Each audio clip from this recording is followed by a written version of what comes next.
Hi, everyone. Thank you so much for joining. I am Laura Belden, Chair of the Asian American Chamber. I want to thank all of the board members and speakers to make this event happen. And I also want to thank all of you for joining the Future of Work Part 2, Acquire the Competencies. Now I will turn it over to Cindy Shao for membership benefits. Thank you all. Oh, thank you, Laura. So we have many members here today, also some guests of the chamber. Thank you for joining this special webinar. And if you are not a member yet, we encourage you to check out the benefits of the chamber. Also, we would like to take this opportunity to thank our chamber sponsors. With their generous support, we are able to present events and programs to support the community. Next, actually, let's welcome Janet Alec-Pala, our partner and event sponsor. Janet is the Program and Business Development Director at the National ACE. Janet, would you like to speak a few words? Sure. Thank you so much, Cindy. Hi again, everyone. My name is Janet Alec-Pala. I'm the Program and Business Development Director for the Asian American Pacific Islander American Chamber of Commerce and Entrepreneurship, and we're headquartered in Washington, D.C. I want to take a quick moment to thank our chamber partner, Asian American Chamber of Commerce, and our counterparts, President Cindy Shao and Board Chair Linda Belden, and our fellow board members on this call for being a source of support for the AAPI business community in DC, Maryland, and Virginia.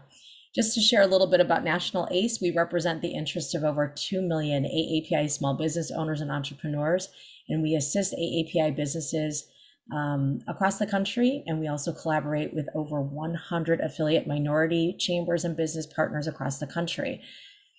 For the past 2 years, as everyone knows, COVID and anti-AAPI hate have greatly impacted our AAPI small business community. Our organization has conducted 2 national surveys in collaboration with US Black Chamber and US Hispanic Chamber and Reimagined Main Street, and we've measured the impact of COVID-19 on minority small businesses. We discovered that 1 in 3 AAPI business owners, female business owners, have experienced direct racial prejudice and discrimination, and 84% of small businesses reporting that COVID had a direct negative impact on their small business. So in response to these issues, we established AAPI Strong, which is like in my Zoom background. It's a virtual technical assistance program that assists businesses with access to capital and capacity building. So groups like yours and the webinars that you guys produce do fall under our AAPI Strong umbrella. So this is the content that we continuously share also with our members at National ACE. So we're so glad to have this partnership. And you know, our growth, we anticipate our growth to be even larger in 2022. So every time you share any resources and education in this particular region, we are also sharing with other partners across the country, because they will find that this information that you're providing is very valuable. We urge everyone in the business community to be an ally, to stay up to date on policies and spread information through your connections to ensure that AAPI business community's well-being always remains a priority to policymakers and community advocates. We ask that you stay in touch with National ACE by checking out our website at nationalace.org or aapistrong.com. Thank you again to Cindy and the team, and we hope that you learned from today's presentation on acquiring the competencies and the future of work. Thanks so much. Thank you, Janet, and we really applaud the wonderful work that's been doing in the past, especially at the critical time, the challenging time during the COVID-19. There are so many wonderful programs and National ACE pulled out to support the Asian business community in the whole country. Thank you again. Next, actually, let's officially welcome our moderator and speaker. I'd like to invite Balaji Venkatson, founder and the CEO of the SD Solutions. He will be the moderator for today's session. Balaji, floor is yours. Greetings, everyone. I know there are people on this call that are across various time zones from 1 a.m. to, I guess, 10 a.m. between, different parts of the world. So welcome everyone for this session. My name is Balaji Venkatasan. I am the founder and CEO of ST Solutions. We are a U.S. federal government contractor in business for over 12 years. We work with about 15 different federal agencies, right from HIV research to fixing mechanical failures, helicopters for Customs and Border Patrol or Coast Guard, or to advising cybersecurity issues for the Department of Treasury. So we have a pretty broad spectrum of employees with different skills and background and education. So as a business owner myself, we have seen the nature and changes of skills that are required for the workforce to be both current with what is needed for their current job, and then the future in terms of what are the skill sets and capabilities that they need to develop to be competitive in the future workforce, right? So I am very excited to join Serene Singh from other part of the world, whose time is 1 a.m. The following day, it's actually Friday for her. So thanks again, Serene, for joining us. I will let you go through your introduction and then we can jump right into the program. And one thing before we start, I would like to mention is we don't want to be like two people speaking all the time. So we want to encourage everybody to interact in the form of questions, comments, or even your expert opinion or anecdotal experience of what you've been experiencing in this topic. So we want this to be ultimately useful for everybody, because setting aside an hour of time during your busy day, it has to mean something. You need to get something, gain something out of this conversation. So we encourage everybody to participate. You can either raise your hand if you're familiar with the Zoom, I guess, tool set, or type your question. We'll periodically go through any chat questions and address them. And also not just questions, if you have something to contribute to the topic based on your background, knowledge, experience, skill set, please feel free to chime in, right? So with that, Serene, please introduce yourself and then we can jump right into the program. Yes, thank you very much, Balaji. I really appreciate that. Thank you so much for having me here. Thank you to the Asian American Chamber of Commerce, as well as the National ACE. And I think a little bit about my background. I've been in HR all my life. So I've always worked with people and I've always worked with organizations for their people. And over the course of this last 2 years, our business has gone international. So I'm based in Singapore. I do work in Asia. I do work in America. I also do work in Europe. And the kind of work that we do has, like all of your work, probably changed a fair bit.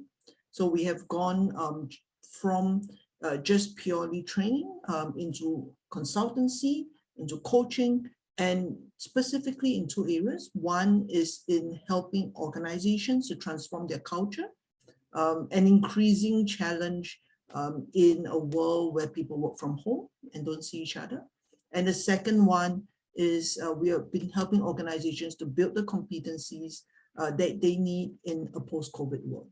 So that's what I'll really like to share with you today, a little bit about what kind of competencies we'll be needing and how can we build it. And I think similar to what Balaji has said, I really hope that this can be a dialogue, not just between the both of us, but with all of you. So if you have specific concerns in your mind, if you have comments about what we're saying, then I encourage you to put it into the chat and share with us what are some of the challenges that you face and what are some of your situations that you want to discuss. So Balaji, shall we start? Oh, absolutely, absolutely. So the first question, or I should say the topic, I'd like to bring up, in this call is what are the skill sets of the future, right? This is a broad topic depending on which industry or which background you are in, whether it's a blue collar industry or airlines or high tech, cybersecurity, broad range of skill sets, right? But based on the trends, based on what's happening, especially this COVID pandemic had thrown a monkey wrench into certain areas, certain businesses. Things are not going back to the same way they were before. It's a kind of a new normal people are talking about. So, what kind of skill sets are we talking about for the future? Serene, do you want to go with your thoughts and experience and some expert advice for folks on the call? Sure. So I'll just share my slide and share with you some of the thoughts. I hope you can all see. So one of the things that has been done a couple of years back is that the World Economic Forum has looked at what are going to be the top skills of 2025. And why 2025? Because I think we now live in a world that is so VUCA, so volatile, uncertain, complex, and ambiguous, that to look further than that really doesn't make any sense. So these are the things that are needed right now and will be needed in the immediate future. And if you look at the list, some of it are probably quite, they're quite self-explanatory. Some of it are things that keep coming up. And because I really don't have the time to go through all of them, I thought I'll just share with you the top couple of ones. So the first thing that has come up, and you can see it in that list, is really thinking. And this is very ironic because if you think about the world of work, we often think of it as, oh, we go to the office and we sit at our desk and then we work. And a lot of companies struggle with that when we move to work from home because they are like, how do I know people are working? But the thing is, we are no longer paying for the handiwork of people. Right? In the first industrial revolution, that is true. You sat there and you operated machines. But now in the fourth industrial revolution, we're really paying for people's ability to think. And thinking is something that is becoming more and more important and more critical. So if you look at the first one, you're looking at analytical thinking, the ability to analyze something. If you look at the fourth one, you're looking at complex thinking, the ability to deal with complexity. And if you look at the third one and even the fifth one, they're both related to thinking. One is complex problem solving, and the fifth one is really talking about creativity and originality, again, a way of thinking. So that becomes increasingly the most important skill of our workforce. And this is a really interesting movement forward, because for many companies, you can't control how people think or what people think. So how do you then train your people to be able to think in a way that is beneficial to you going forward in the next few years? So that's the first skill that I would say is very vital, which is how are people thinking? Can they analyze? Can they think critically? Can they make critical judgments? Are they able to deal with complex problems, often with insufficient information, and to solve those problems? And lastly, can they be creative and innovative and think outside the box? So that's the first chunk of it. The second one, which is highly related to that, is about learning. I think it's becoming cliche now to say that we need to learn, unlearn, and relearn. But the fact of the matter is we need to learn, and we need to learn faster than we ever did before. And therefore, having a strategy, knowing how we learn, how best we can learn for ourselves individually and actually for our staff, if that's who we're looking at, is becoming more and more important. And later on, I'll talk a little bit about what are some of the learning strategies and some of the ways that you can use to help your staff to be able to pick up some of these skills?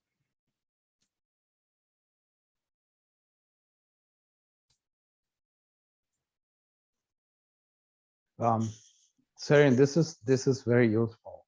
If I can take just 1 minute, right? When we are talking about skills for the future, it's not just the employee workforce we are talking, right? It's also the young generation into the workforce. I'm pretty sure, most, if not all of the attendees in this call are parents. So what is, as a parent, what would you, say about critical thinking skills for the future workforce, right? In terms of, for example, spending less time on gadgets and, more time critical thinking activities, stuff like that. Do you have any thoughts on that? Well, I'm a parent myself, and I have to tell you this as a parent, and that is critical thinking is often in direct conflict with what we want as a parent. Because often what we want as a parent is we want compliance. We want the kids to listen to what we say and to obey us. And that is, you will find that when you build critical thinking in a child, you get much more challenges. So I'm not sure whether this is something that parents on the call want to hear, but this is something that becomes more and more of a skill as they get older, namely because ultimately our kids will all leave us and they need to think for themselves. They can no longer outsource their thinking to us, right? And when they were much younger, we can think for them, keep them safe and so forth. But as they get older, that is less and less true. And so for us, our challenge as parents is, can we build that critical thinking skills in our child and actually allow them to flourish, perhaps even to challenge us in the way that we think. I think many of us are Asians. We still may be more conservative in the way that we think about parental authority, but really to think about what is it that I can build in my child? How do I ask my child the right questions instead of telling them? And when I say ask, I do truly mean ask. We often as parents ask leading questions to get the answers that we want. That's really not the point of critical thinking. It's to ask sincere questions and then to listen to the answers that we get from them. And from their answers to see where is it that they are, truly critical thinking. And many young people nowadays think very well. And where do they have gaps, right? Where do they have gaps in the assumptions that they're making so that we can point it out to them and let them figure out how do they want to bridge these gaps. And I will say this one, I've been in the business of training people for 25 years. I will say that it's still a challenge for me with my own child. It's still a challenge because on the one hand, you are trying to build a skill. On the other hand, you are trying to get the business of life going, right? Like, do this, so I need to get dinner on the table, I need to get these things done and so on. And yet that time it takes to build is very important. It will be important for you, and it will definitely be important for your child when they reach the age where they need to make the decisions for themselves. Wonderful, thank you. So one thing I would like to say from our own experience, as an organization, we have over 350 training courses in the catalog in our learning management system. So this year's upgrade, three topics that had been upgraded with many more lessons compared to last year. One is pandemic response, right? I'm talking about the skills for the future. So pandemic response is a topic by itself, several courses underneath.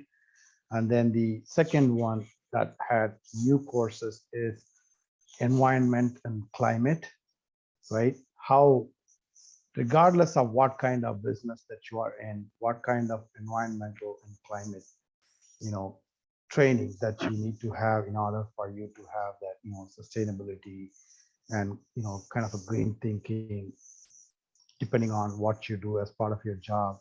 And then the third aspect is obviously the diversity, inclusion, that topic. So these are all becoming more and more in terms of upgrades in our training catalogs.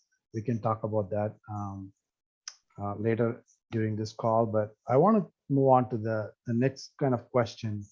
Why is it important for the organizations to be planning for this upgrade in skill sets for the future? Well, I think many of us are facing a very much different world business climate than we did even just 2 years ago. And McKinsey has done a study and found that we are now living officially in the future. So we are now 8 to 10 years we have accelerated the digitalization of work 8 to 10 years. So therefore, we are actually living 8 to 10 years in the future. And if you look at this, 83% have gone to remote work. We've had this trend for decades, but that has suddenly accelerated. 84% has accelerated digitization, and 50% has accelerated automation. So right now, automation is about 1/3 robots, 2/3 humans. In 2025, it will be about half and half. That's what WEF have found. And so if you think about this acceleration and how the world is changing, then there is only one conclusion, right? Which is we either change to adapt to this new world, or we are eliminated. And we have seen, in Singapore at least, we've seen a huge number of companies that have just left the marketplace altogether, especially among small businesses. The same is also true in the US. A lot of small businesses have actually closed, declared bankrupt, and a lot of people are resigning or moving on. And I think you've all heard of the term, the Great Resignation. So moving forward, unless we are able to give our people the skills that they need, we will not survive in this marketplace. And unless we are able to give our people the skills that they need, they will not stay with us. So those are the two biggest reasons. I have a question. May I ask the question? Sure, certainly. Absolutely. Today, from Tiger Woods to Nicholas Chen, these are kids that are cultivated, the way I see it, by parents. How does critical thinking play a role into that? As an example, my son, he loves to play video games. How does, weaning them off of video games or whatever else that the kids are involved in, how does that all fit together in this future of work? How do you, guide them in this critical period, which I sort of wanted to follow up on the question that you raised in terms of, the challenges of critical thinking, so that they would be ready for that next, next generation, next event that they need to deal with. So I think you've mentioned a winning number of video games, and I think earlier Balaji has also mentioned this. So I will ask you as parents to think about this, right? I'm not sure how old your kids are, but think about the world 5, maybe 10 years from now. One of the things you will realize is that we will move increasingly online, and these kinds of interactions that we are having will become the norm. Not only that, a lot of what happens will happen online, and increasingly that will take precedence to real life, so to speak. So in that sense, it's not a bad skill for kids to be able to go online, play these video games, and especially if they're playing massive multiplayer games online, to build that kind of relationship and friendship through an online medium and learn how to do that. Because I was never a digital native. I never could learn. I never could do that. I was invented before the internet was, unfortunately. And so that is something that I wouldn't be able to pick up. But the kids nowadays are different. They are built for this new world. And to say that you cannot play computer games, I'm going to take your phone away from you and so on, we are really not equipping them to live in this new world. So what then do we need, right? So when we talk about critical thinking, it's not so much whether it's online or offline. I think online is not the problem. The problem is, how do I decide what is fake news? How do I decide, are my friends real? How do I decide, all of the critical thing, all of the, look, humans have never made new decisions, okay? We went through it as kids. Who are good friends that we should have? What should my career be? How do I know whether I could trust this or not? We all went through this, right? It's just that kids are going through it now on a different platform in a different way. So we need to figure out, how do we use the online platform to teach them? Because quite obviously, me meeting you and figuring out that you're not such a, that I'm not such a great friend, is quite different from meeting somebody online and trying to figure out if they are a great friend. And as parents, these are skills that we need to pick up, because we need to figure out how, think about it this way, right? How would I, with all my experience, decide if somebody I meet online is worth my time and effort? And use that as the basis for how do I then formulate this into something that I can impart to my kid, to think about it critically, right? Rather than telling kids that, A is not such a good friend, B is great. Think about what are the steps that I have gone through, and then try to translate that into what are the things that we can equip them with. So that would be the first thing, because look, Peter, I'll put it this way, right? You have a wealth of experience. You probably can do critical thinking like this, but it is to unpack the steps that you already know by heart, tear it apart, then think about it. Okay, this goes online. Then what does the steps need to be translated into? And then to have a heart-to-heart talk with your child, right? I mean, talk about how do they decide at the moment, where the gaps are, right? Because how do they decide if somebody is a good friend? How do they may have their own system, and their system may work better for this connected world. But listen to them. And if you feel that there are areas where you can offer your experience, the school of hard knocks that you have gone through, then take that as the opportunity to bridge it. But this really needs to be done almost in a spirit of mutual respect, mutual learning. And certainly you would love to, I would love to guide my child, for example, but at the same time, it's becoming increasingly important that I also listen to him and listen to what are the challenges he's facing and where he's coming from. Well, you're more than kind to say that I have substantial critical thinking. I can't even decide what I'm going to have for lunch after this meeting. But anyway, continue. Thank you so much for your answer. Very, very helpful.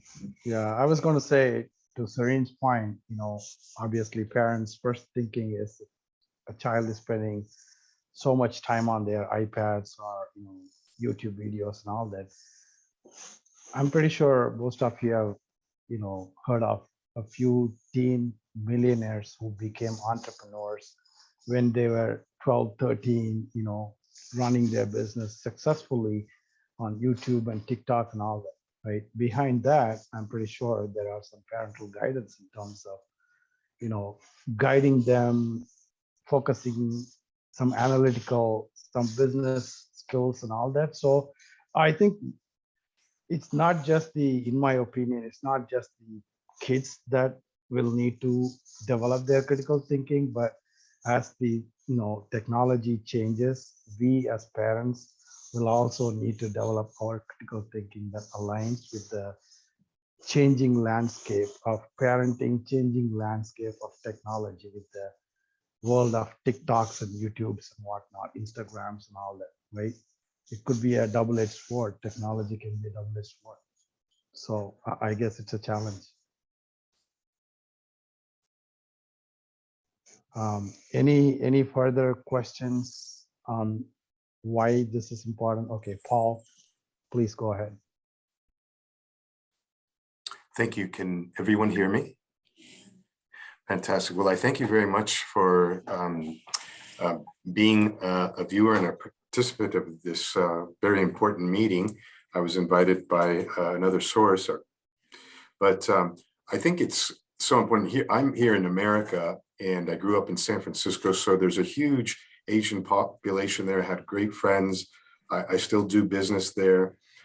I don't know if it's so much, Mrs. Seng, that I know you did say that you help people say change into a culture, or I don't know if I heard that properly, but the buzz that's going around now here is we're going to have to learn to live with this COVID. And I think that even though critical thinking in all our professions is mandatory, if you really think about the definition of critical thinking, and I say this with all due respect, it's basically taking in information and experience to make a very valid judgment call. So do you really think that children have that capacity? And if you think that they can have that capacity by, say, training them, what do you think the flip side of that's going to be? You know, in my life, I've never seen so much talk about depression, let's say people feeling isolated. We as human beings, not only do we need to learn critical thinking, but from my observation, I think about when I was younger and being around different cultures, having that interplay with people, that there to me is so crucial in building, because if not, we could be looking at each other in the screen, even though this has been fantastic in this era. If there's any silver lining, look, we're meeting each other from different parts of the world. And I love that. I love international relationships. In fact, I was going to be in Singapore in November, but with the pandemic, they canceled our trip. But the point is, I mean, it's almost like we're going to be robots. Do we really, really want that for children? I think critical thinking is essential, but what are we going to do to live in this era and still have interaction with human beings? I don't know if that makes sense to anyone. Can I give a piece of my mind? I basically think, irrespective of technology changes, irrespective of platforms, irrespective of landscapes, we have no idea what the future, the next couple of years are going to come. Now we are talking about TikToks and this thing, but it can be quantum computers and so many other things, right? We can't keep up with technology. Everybody will evolve with technology, and youngsters especially, it's easy for them to adapt to the new environment. But I think irrespective of whether we're doing, like the Zooms or how the landscape has changed, one thing that makes one successful, happy, and consistent, and pleases everyone in whichever work stream they are in, is disciplined approach, consistency in what you do. The standards need to be met. So your education, whether even if you go digital, people reading books still read books and they still do extremely well. They can go 2 decades of information within one book. So I think those kind of basic essentials matter. Nowadays, there's nothing called geographical locations. The boundaries have been it is on the way of getting totally erased. Cultures in Southeast Asia are more or less like the Western cultures. Western cultures are becoming more like the Eastern cultures. So that, like everybody do interact a lot, do try and capture the best of every society and every culture that comes into play. So the going forward, but whatever happens, whether you're in China or whether I'm in India or I'm basically in the US, but I just recently came from Southeast Asia. I think that, a question of trust, question of standards, question of consistency, how you, when you promise and commit to something, you deliver that. All those are the things that are going to be measured in terms of how one performs, how one is successful. And I think that those essentials are what we need to incorporate in our children going forward. everything else will come in an automatic fashion, because that will be the environment that they will be in. Yes, thank you very much, Cindy. I think I completely agree with you. I mean, being in Southeast Asia myself, I agree. I just want to clarify Paul's question, because it sounded to me as though you were asking 2 or 3 different questions. So the first question that I heard is, how do we build this critical thinking in our children, given that they don't have, obviously, the experience that we do? The second question I heard is, will building this critical thinking bring about any kind of mental ill health, like depression, for example, isolation? And the third question I heard is really about this, whether being online can truly build human relations. Am I correct, or is it, am I reading your question correctly? Yes, of course. Mhm. Okay. So let me address it from backwards. Okay, let me address it backwards. In these 2 years of the pandemic, I have had in-depth connection and conversations with people all over the world that I would never have had without the pandemic. Now, while it is true that we cut out a lot of the body language cues that we would have otherwise gotten in real life. So for instance, you wouldn't know if I was shaking my feet at the moment. We cut out all these body language cues. But at the same time, what we also don't realize is being online makes us feel more intimate, because I am much more in your face than I would have been in real life. And it makes it feel as though it is an intimate conversation, even in a conversation of 50 people. And being able to understand our human psyche, I mean, we have a need for connection that has nothing to do with the platform. And regardless of the platform that we are on, I mean, we used to always meet in real life, and then we have phones, and now we have video conferencing. Regardless of the platform, what we truly need for our mental well-being, and actually that of our children, is the ability to truly connect. Now, one of the reasons for the rising of depression, anxiety, and isolation around the world is that humans have this innate human tendency to prefer junk food to good food. Okay. So for those of you who prefer, say, fries to a salad, or chocolate to grilled chicken breast, will probably understand this. And this is the same of interactions as well. Think about what are the interactions that we are junk fooding ourselves on. Things like TikTok likes. Even for us as well, we're all on LinkedIn, I presume. LinkedIn likes, a quick LinkedIn post, a quick comment on somebody's LinkedIn post.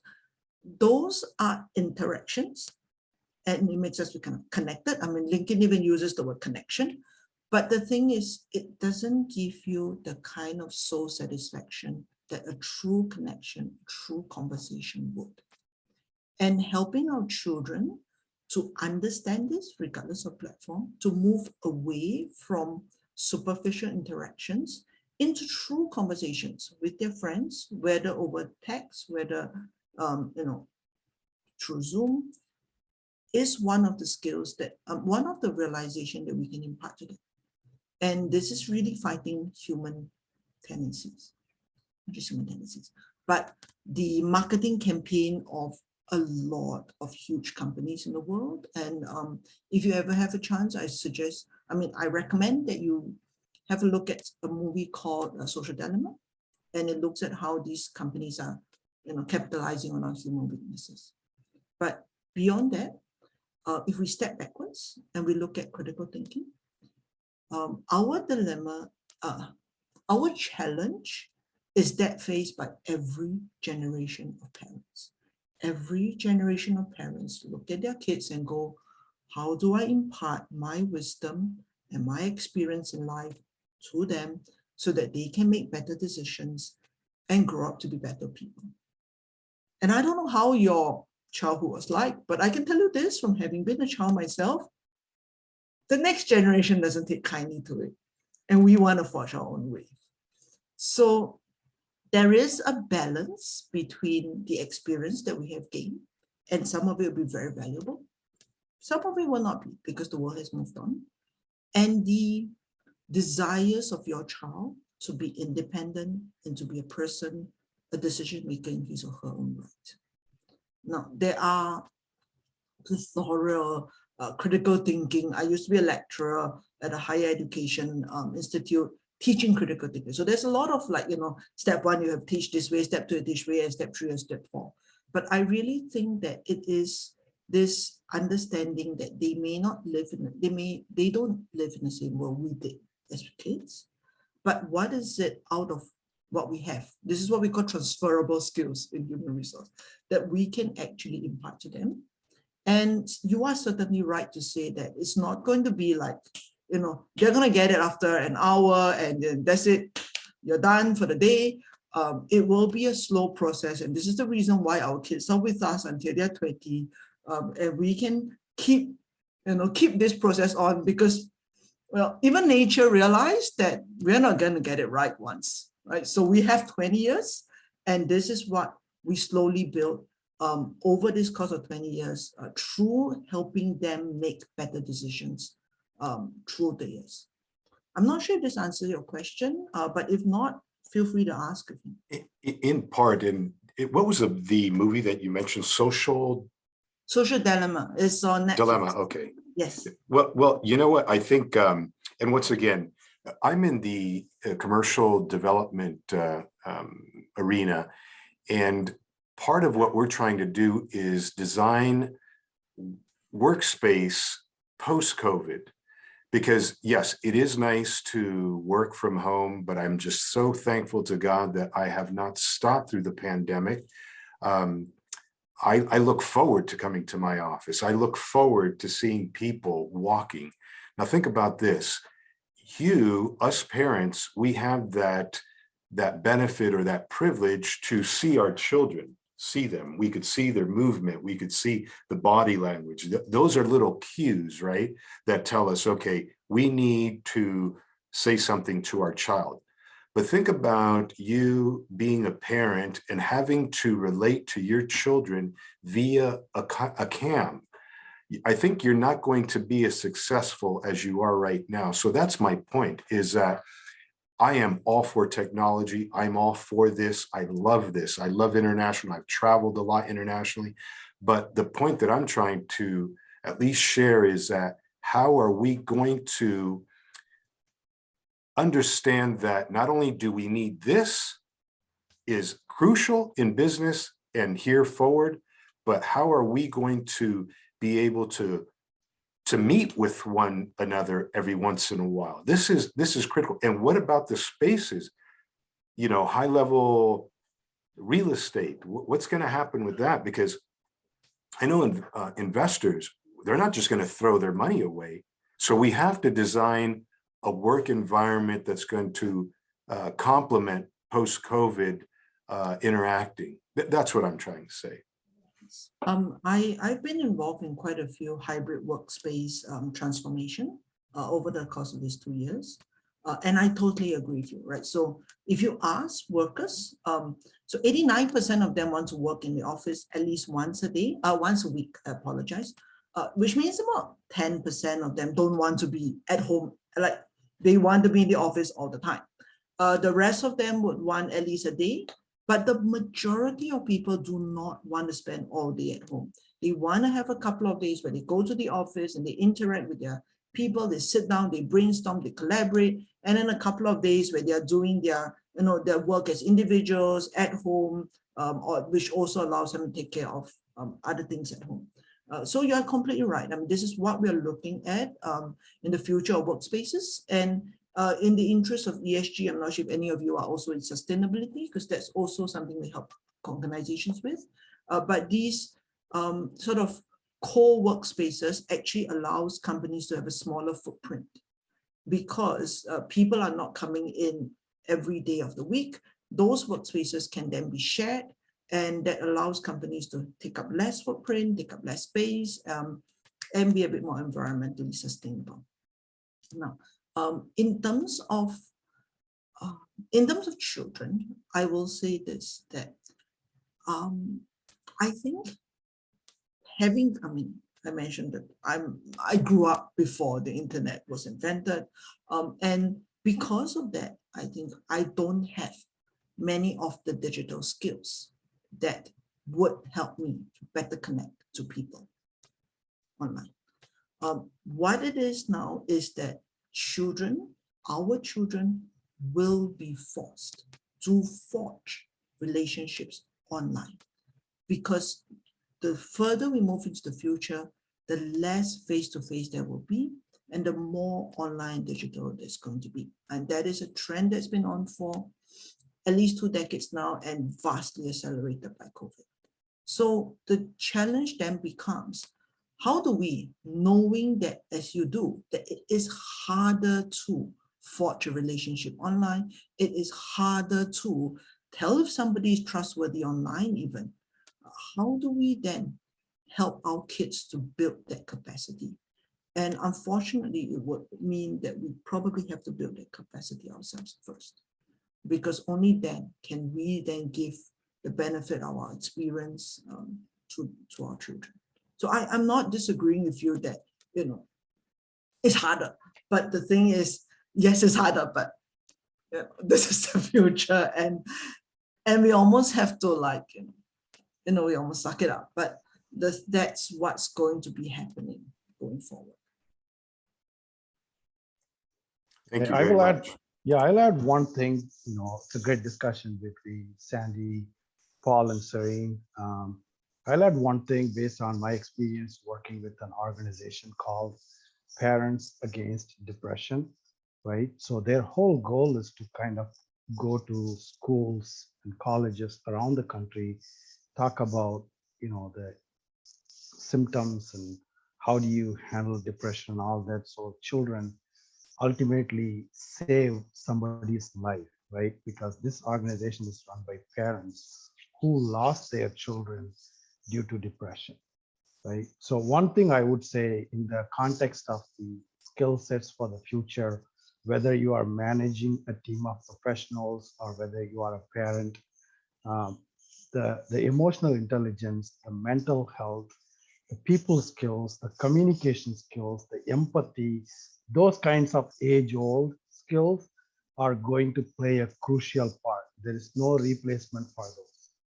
And I think pretty soon we are going to deal with a generation that finds it very easy to interact with technology or devices and find it awkward to deal with real human beings.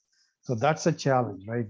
We are talking about so many different high-tech skills, but my experience based on working with these organizations is that people skills, the emotional intelligence, those are going to play a great part in overall successful nature of an individual, both from health, personal relationships, professional relationship, and a kid going into the workforce as an adult. That people skills is going to play a major role, regardless of the field that you're going to be. That's just my 2 cents. And this is something that has come up just in this version. And if you look below here, it says resilience, stress tolerance, and flexibility. And that's something new that's cropped up. Actually, it wasn't there in the previous version, and that is becoming increasingly true. We need to develop the capacity to bounce back from setbacks. We need to develop the capacity to be able to change when circumstances force us to change. And that's something we can build in our children. I deal with mental health in organizations, and that would be actually our third webinar. But one of the things that we are seeing is this, right? Which is that people are truly facing more stresses and more challenges than before. And many, many children, if you work with in that field, you will realize that they are facing much more stresses than we were.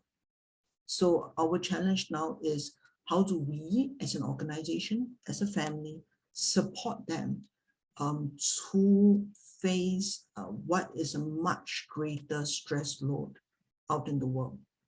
And we are actually at a disadvantage compared to our parents, because I will be blunt and tell you I grew up with 30 over cousins, but right now my son has only a handful, and only one or two that he sees regularly. So that huge family support is no longer there. And then therefore the stress on us as parents is exponentially high. Okay, so we are, I guess, approaching the hour mark, 9 more minutes left. Serene, if we can spend a few minutes on how do we, as organizations, large and small, right, in various disciplines, various industries, various backgrounds, implement some of the, future skills or upgrading our skill set, talents, and some of the predictions by entities like World Economic Forum, and, all these kind of authoritative bodies that predict the future to some degree, right? How do we learn from those recommendations, and how do we implement those in our organizations? So the first thing we need to realize as organizations is the scale of the problem, which is that they expect that in the next 5 years, 50% of the entire workforce, 50% of all employees are going to need reskilling, and 40% of them will actually need reskilling in all their core skills. So 40% of all the core skills of employees are going to have to change. Okay? And that it takes time. It takes time because this isn't something that will happen overnight. So if we need to be there in 5 years, then we actually need to start right now to think about what we need to do. Okay, so a lot of these people, culture skills, we can build in a month or two, so writing skills and so on. Product development 2 to 3 months, and cloud computing engineering would take 4 to 5 months. So it takes time for us to build these skills. And one of the things that we then need to do right now is to start to look at what happened. So this is a checklist I've prepared that I will be putting into the chat group shortly. And it walks you through the steps of trying to build these skills. So the first thing that you really need to do is, what is my business going to be like in 2025? So if you have not yet envisioned your business post-pandemic, or in a world where COVID is endemic and we are living with COVID day in, day out, then it's time to do so. I mean, pick a weekend, sit down, sit down with your partners if you have several partners, and ask yourself the hard question: what is my business going to look like in 2025? What is going to be our compelling offer? And what is going to be my business strategy? Have those answers clear in your mind. Then ask yourself the next question, which is, who do I need in my company in order to make that happen? So that then allows you to pick from this list of 10 skills and choose what you think will be the most critical skills that you want to develop in your workforce. Because obviously it'd be nice to have it all, but as always, especially for small businesses, time is of the essence, resources are limited, so you probably can only pick 2 or 3. Pick what you need. Okay, so have a good discussion and pick. And then evaluate what are your people's current competency levels. Now, there are quite a few competency profiling out there, but even if you do not use a profiling tool, a very simple way to check would be, first decide what this, for example, analytical thinking looks like at the job of A, B, C. Then ask yourself, are they actually doing it? And then go and ask them, do you think that you are critically thinking, that you are actively learning? Ask your employees, ask their direct superior, ask their colleagues. And from there, you can evaluate, where do you think your people are at right now? So I'm here, where do I want to be? Obviously, everyone would want to be a perfect 10, but I may not have the resources to get people to 10. Well, if I'm at 2 and going to a 7 is good enough for me, then that could be where you want to look at. And then comes the next part, which is, how do I get it into the people? Right? So that it's 3 things really: knowledge, skills, and experience. So the knowledge is really what it is. What are the tricks and tips? What are the strategies you need to use? So that's the knowledge. And then the skill. The skill is usually imparted by somebody who has the skill. Now that could be a training course, facilitation. It could be on the job if you have a mentorship skill. And then you look at, okay, now we've given them the knowledge, now we've given them skills. How do we give them the experience? So one of the things that we looked at is learning strategies and active learning. So you will realize this, that everybody learns quite differently. I may learn through reading a book. You may prefer to hear it from somebody. A third person may need to actually do it, right? So figure out what is the fastest way to help them to learn. Unfortunately, although it should be a given that I should be able to ask the employee, hey, how do you learn best, and do it that way, many employees are not sure. So it may be your organization trying out different methods and kind of going, okay, this one seems to work well for A, this one seems to work well for B. Then we look at active learning. What is active learning? It is the ability to apply what we have learned to our job and to our work, which means that after I have, say, learned critical thinking, I need to then demonstrate this as part of my job responsibility or as a stretch project that is given to me. And not only do I need to demonstrate it, somebody needs to be in charge of making sure that I demonstrate it. So then I need to demonstrate it, I need to report that I've demonstrated it, and somebody needs to verify, usually a superior needs to verify that, yes, he or she has shown critical thinking skills. Because otherwise, it's not active learning, it's passive learning. I'm just saying, here, I've learned it, and then so what? Right, so how do I learn and put it into place? And after that, right, once you have kind of gotten people to put it into place, you need to tie this to a performance appraisal or performance management system. Why? Because you do not want it to be this flesh in a pan, one project, I've shown critical thinking, and then that's it, right? So whatever skills that I want to build should be in your performance appraisal for the next 2 quarters, 4 quarters, and to have it there consistently so that it is tracked, and we are looking at you consistently developing this skill over the next few performance appraisals. So we got only 2 minutes. Oh, we got only I 2 will- minutes. Okay. Yeah, so I'll ask one last question, yeah, if I may, sure. right? I'll probably take a small business point of view here, especially the resources are limited when it comes to small business, right?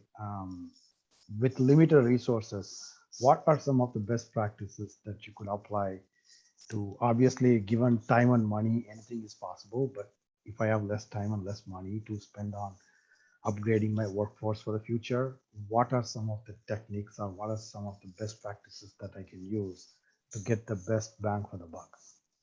Okay.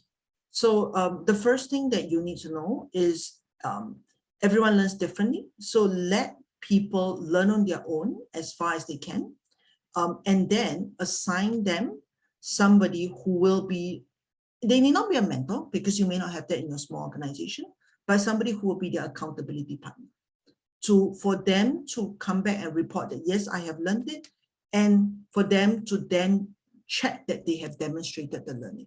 So that will be the easiest way. That will be the first one. The second way that is actually a lot of small businesses find to be helpful is to actually budget some money and allow people to utilize it for their own training courses. Because, for example, there's LinkedIn Learning. There are actually quite a few different learning platforms, and actually letting people, supporting people in a small way to learn courses on their own in skills, obviously, that benefit your organization is a good way to demonstrate your support without needing to, say, set up a whole training program, a whole training department, run a big course and so on. The third thing that you will need to do is you need to tie this to a visible reward. Now, when I say reward, I don't necessarily mean money, but public acknowledgement, the ability to be involved in a more complex project, something that acknowledges the effort that people have put in to learn. because when you acknowledge them and that is seen by others in your organization, then you build this desire to continue to learn. Those are the 3 things. Thank you so much. And we have reached the hour. Cindy, do you have any closing thoughts? It's been a very, very productive session, I believe. Oh, yeah. Hopefully everybody learned something out of it. There's a takeaway for everybody, whether you're a parent or a business leader or an executive. So Cindy, back to you. Thank you so much. Thank you, Sri, for all the insights and tips. Balaji, another wonderful session. So I want to just quickly, 1 minute, go through the upcoming events. This is a GovCon webinar. The next one, March 2nd, is the part 3 of the future of work, and they will talk about workforce mental health. It will be an exciting session too. Lunch with the leaders, March 8th, we will dedicate this event to honor our women members, and will feature a women executive panel. This is another special event. We actually invite some members to be the model, and our member Nostrum, they will host this event. This is the signature event, Joseph Asia Gala. We have a Super 40 awards program. It will be a great gathering of accomplished business leaders, community leaders, elected officials, diplomats in the region. Okay, we really thank everyone for being with us today, and thank you our wonderful speakers, Serene and Balaji again. Hope everyone can join us next month for the part 3 of the Future of Work series. Have a super nice day, everyone. Thank you. Thank you. Thank you, Cindy. Thank you, sir. Have a nice day, everybody.